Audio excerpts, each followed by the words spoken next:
সশস্ত্র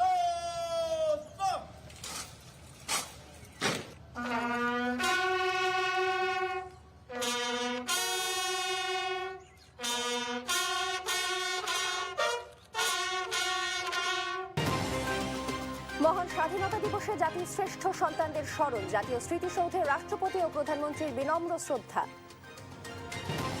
বীর শহীদদের শ্রদ্ধা জানাতে জাতীয় স্মৃতিসৌধের সর্বস্তরের মানুষের ঢল, বিরোধী দলীয় নেতা সহ বিভিন্ন রাজনৈতিক দলের শ্রদ্ধা। দৌলতদিয়া ফেরিঘাটে মৃত্যুর মিছিল, ডুবে যাওয়া বাস উদ্ধার, মিলেছে 23 জনের মরদেহ, এখনো নিখোঁজ অনেকে। সাবেক সেনা কর্মকর্তা শেখ মামুন খালেদ আটক, নেওয়া হয় মিন্টু রোডের ডিবি কার্যালয়ে, আজ তোলা হতে পারে আদালতে। এবং দমবন্ধ পরিস্থিতির মধ্য দিয়ে যাচ্ছে যুদ্ধবিধ্বস্ত ইরানের মানুষ, স্বস্তি নেই ইসরায়েলের হামলা আর ধসে পড়া অর্থনৈতিক চাপে। এই অবস্থায় পড়তে না চাইলে ব্যবহার করুন rainbow damp protector. Elastomer emulsion থাকায় দেয়াল থাকে damp proof rainbow paints, colour of joy. সংবাদ সকালে দেখছিলেন সুপারবোর্ড সংবাদ শিরোনাম, সঙ্গে আছি আমি নাফিলা হাসরাত। এবার বিস্তারিত।